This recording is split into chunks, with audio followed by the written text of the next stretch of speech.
Good morning student. आज हम hydrocephalus के बारे में पढ़ेंगे। ये एक कंजेनाइटल डिसऑर्डर का टाइप है। कंजेनाइटल डिसऑर्डर इससे पहले वाली क्लास में डिस्कस किया है हमने।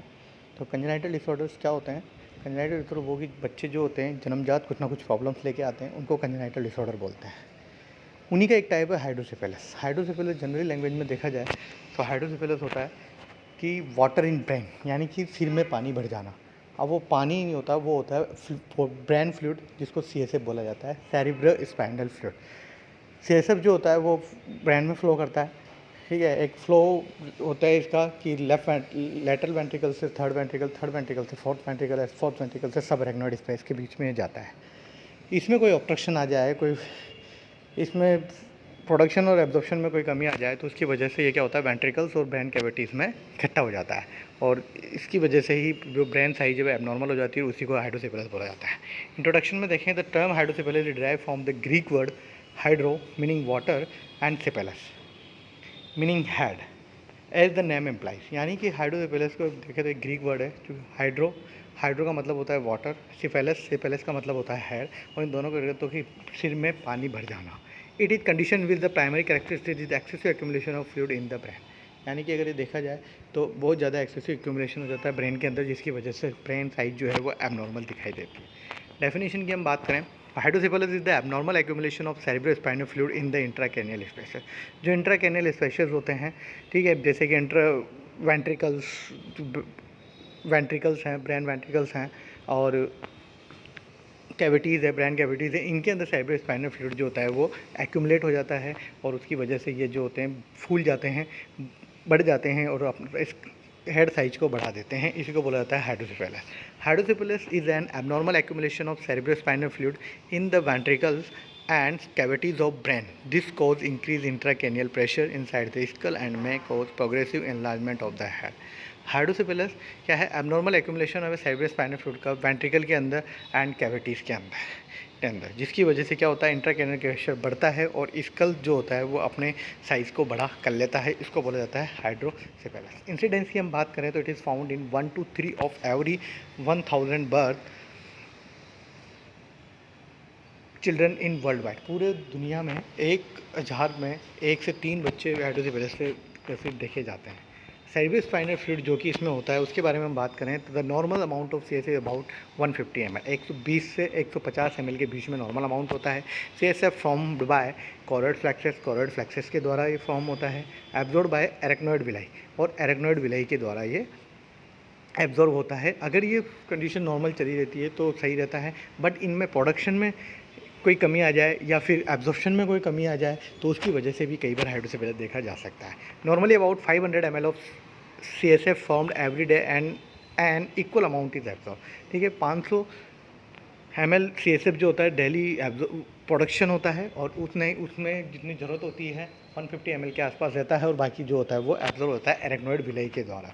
इसका हम CSF सर्कुलेशन देखें तो देखिए आप डायग्राम में देखेंगे, लेटरल वेंट्रिकल से थर्ड वेंट्रिकल से फोर्थ वेंट्रिकल से central canal of spinal cord and subarachnoid space के बीच में ये होता है, और कहाँ पे, एरेक्नोइड विलाई के द्वारा ये एब्जॉर्ब हो जाता है।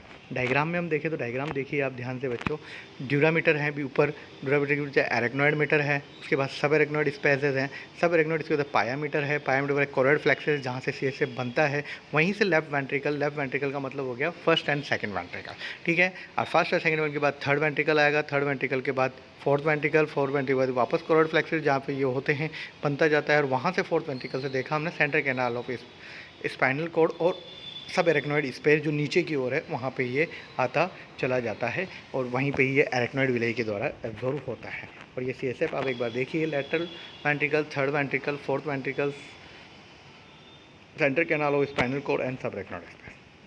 इसके बाद डायग्राम को हम एंटीरियर व्यू और लेफ्ट लेटरल व्यू में देखेंगे तो देखिए आप वही सेम कंडीशन है, सारी चीज़ें इसमें बिल्कुल क्लियर है कि यही लेटरल वेंट्रिकल से third ventricle, cerebrospinal, fourth ventricle और सेंट्रल लाइन में ये आ रहा है। एक बार इसको ध्यान से देख लीजिए आप, जैसे जाते हैं।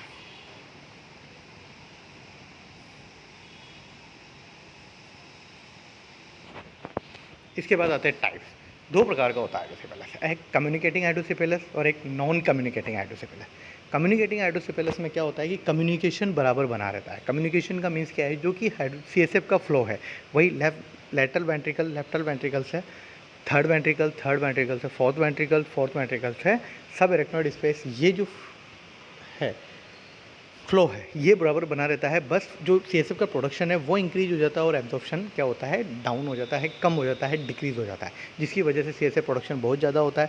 और उस CSF प्रोडक्शन की वजह से क्या होता है, वो जो एक्स्ट्रा फ्लूइड होता है वो क्या हो जाता है, एक्यूमुलेट होने लग जाता है इसके अंदर, वेंट्रिकल्स के अंदर और ब्रेन कैविटीज़ के अंदर। इसी को कम्युनिकेटिंग हाइड्रोसेफेलस बोला जाता है। नॉन कम्युनिकेटिंग हाइड्रोसेफेलस की बात करें तो नॉन कम्युनिकेटिंग हाइड्रोसेफेलस में क्या होता है, कम्युनिकेशन बंद हो जाता है, यानी कि जो CSF पाथवे होता है उस पाथवे में कोई ना कोई ऑब्स्ट्रक्शन आ जाता है। उस ऑब्स्ट्रक्शन की वजह से क्या होता है कि वो प्रॉपर्ली तरह से फ्लो नहीं कर पाता है और प्रोडक्शन बराबर होने की वजह से वो फिर एक्स्ट्रा फ्लूइड जो होता है वो एक्स्ट्रा एक्यूमुलेट होने लग जाता है। कम्युनिकेटिंग हाइड्रोसेफेलस में हम देखें तो communicating hydrocephalus is a condition that result when the arachnoid villi are unable to adequately reabsorb CSF, यानी कि क्या किसकी वजह से एरेक्नोइड विलेज जो होती है वो प्रॉपर्ली अपना एब्जॉर्प्शन नहीं कर पाती है, जिसकी वजह से क्या होगा, प्रोडक्शन तो बराबर हो रहा है तो CSF आता जाएगा और जो एक्स्ट्रा फ्लूइड जो जितना बॉडी को चाहिए उतना रख लेगी ब्रेन, और उसके बाद में एक्स्ट्रा फ्लूइड जो है वो एक्स्ट्रा फ्लूइड क्या होगा, बॉडी वो वेंट्रिकल्स में बढ़ने लग जाएगा, एक्यूमुलेट होने लग जाएगा और ब्रेन कैविटीज़ में एक्यूमुलेट होने लग जाएगा, जिसकी वजह से हेड जो हेड साइज है वो बढ़ जाएगा इंट्राक्रैनियल प्रेशर की वजह से। इंट्रावेंट्रिकुलर और सब एरेक्नोइड हेमरेज, इसकी वजह से भी एरेक्नोइड विलेई काम करना बंद कर सकती है, डिसफंक्शन हो सकती है। Infection process such as the meningitis में also render the arachnoid villi to be non function. बहुत सारे ऐसे इन्फेक्शन है जैसे कि मेनिंजाइटिस है, जिसकी वजह से भी एरेक्नोइड विलेज जो होती है वो नॉन फंक्शन हो सकती है। मे आल्सो भी due to the overproduction of CSF, और बहुत सारे ऐसे रीजन है जिसकी वजह से CSF का भी ओवर प्रोडक्शन हो सकता है। अभी एरेक्नोइड विलेज तो सही है बट CSF और ओवर प्रोडक्शन की वजह से कई बार देखने को मिल सकता है कि प्रोडक्शन ज़्यादा होने की वजह से भी जो फ्लूइड है, एक्स्ट्रा फ्लूइड, वो उसके अंदर वेंट्रिकल्स और ब्रेन कैविटीज़ के अंदर भरने लग जाएगा। नॉन कम्युनिकेटिंग की बात करें तो non communicating hydrocephalus is a condition that result when the ventricular system does not communicate with the arachnoid villi due to some obstruction in the normal pathway of CSF flow. ठीक है, यानी कि non communicating hydrocephalus में क्या होगा कि ventricular system पूरी तरीके से कम्युनिकेट नहीं करेगा और विद एरेक्नोइड विलेई से, क्योंकि बीच में कहीं ना कहीं ऑब्स्ट्रक्शन आ जाएगा और फ्लूइड जो है वो एरेक्नोइड विलेई तक ही नहीं पहुँच पाएगा, जिसकी वजह से वो प्रोडक्शन होता जाएगा और एक्स्ट्रा फ्लूइड जो है वो किसके अंदर, वेंट्रिकल्स और कैविटीज़ के ब्रेन कैविटीज़ के अंदर भरता चला जाएगा। नेक्स्ट, सच ऑब्स्ट्रक्शन न कर किसकी वजह से और हो सकता है, ब्लॉक बाय ए ट्यूमर, कोई ट्यूमर है उसकी वजह से हो सकता है। कंजेनाइटल एब्नॉर्मलिटीज़ ऑफ द ब्रेन, कोई कंजेनाइटल एब्नॉर्मलिटी है जिसकी वजह से ऑब्स्ट्रक्शन हो सकता है। सिस्ट है, इन्फ्लामेशन फ्रॉम इन्फेक्शन की वजह से कोई इन्फ्लामेशन हो गया इसकी वजह से हो सकता है। और any other condition that influence with the patency of this pathway, कोई भी कंडीशन जिसकी वजह से ऑब्स्ट्रक्शन ऑफ पाथवे में इसकी वजह से देखा जा सकता है। ईटियोलॉजी की हम बात करें तो कंजेनाइटल दो प्रकार की कंडीशन रहेगी, कंजेनाइटल हाइड्रो एक्वायर्ड। कंजेनाइटल की बात है, इंट्रायूट्राइन इन्फेक्शन, बहुत सारे इन्फेक्शन है जो कि टेट्रोजेनिक इफेक्ट करते हैं, प्लेसेंटा क्रॉस करके फीटस में जाते हैं और फीटस को क्या करते हैं, वो नुकसान पहुंचाते हैं, जिसकी ब्रेन को या कोई और दूसरे बॉडी पार्ट को। हम यहाँ पे हाइड्रोसेफेलस पढ़ रहे हैं तो ये जो है इन्फेक्शन है जो कि मैटरनल इन्फेक्शन है, ये ब्रेन को इफेक्ट पहुंचाते हैं, जैसे कि रूबेला है, टॉक्सोप्लाज्मोसिस, साइटोमेगालोवायरस, ये सारी चीज़ें। नेक्स्ट है congenital brain tumour.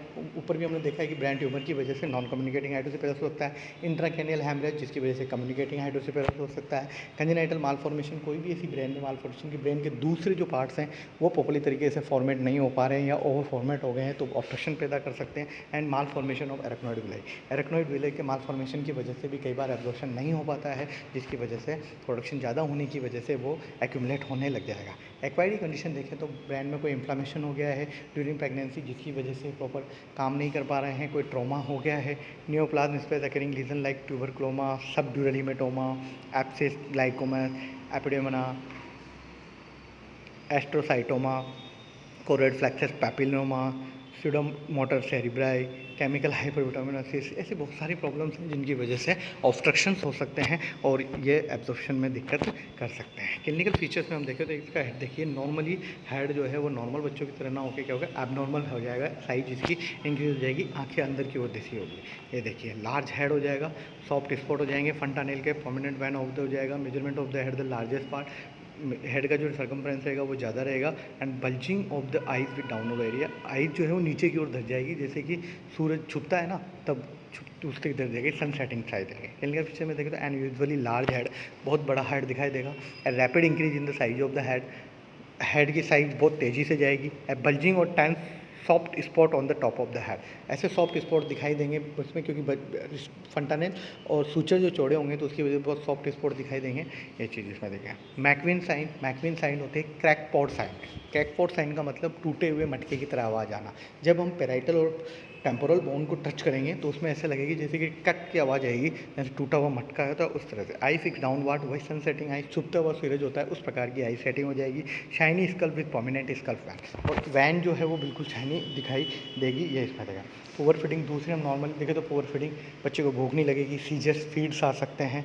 Deficient in muscle tone and strength, ठीक है, मसल टोन और स्ट्रेंथ उसकी कमज़ोर हो सकती है। Responsiveness touch and expected growth, बहुत ज़्यादा ग्रोथ देखी जा सकती है हेड के अंदर, और रेस्पॉन्सिवनेस वो बहुत रेस्पॉन्स करेगा। वॉमिटिंग हो सकती है, स्लिपनेस हो सकती है, इरिटेबिलिटी ये देखी जा सकती है।